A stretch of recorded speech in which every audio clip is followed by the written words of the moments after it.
কেউ কি আজ পর্যন্ত দেখেছে একজন দিনমজুর দুর্নীতিবাজ, একজন রিক্সাওয়ালা দুর্নীতিবাজ, একজন শ্রমিক খেটে খাওয়া মানুষ দুর্নীতিবাজ? না। এটা দেখেছে একজন শিক্ষিত লোক, একজন স্মার্ট, একজন সমাজের প্রতিষ্ঠিত লোক, সে সবচাইতে দুর্নীতিবাজ, দুর্নীতির শীর্ষ সীমানা সে পৌঁছে গেছে। তাকে সবাই সম্মান করে, সবাই জানে ওই দুর্নীতিবাজ, তারপরে সম্মান করে, তার সম্মান করে ডরে।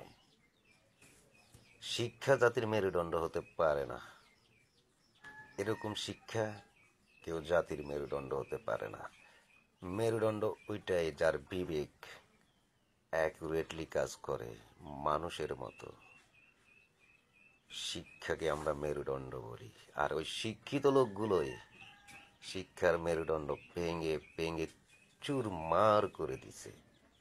এই পৃথিবীতে সবচাইতে সুখী ব্যক্তি তারাই যারা দিনমজুর খেটে খাওয়া মানুষ, তারাই তারাই সলিড লোক, তারাই পৃথিবীর আসল মানুষ।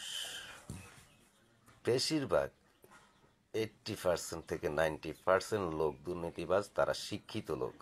আর এদের কারণে সমাজটা আজ এই অবস্থা। শিক্ষার মেরুদণ্ড তারাই ভাঙতেছে।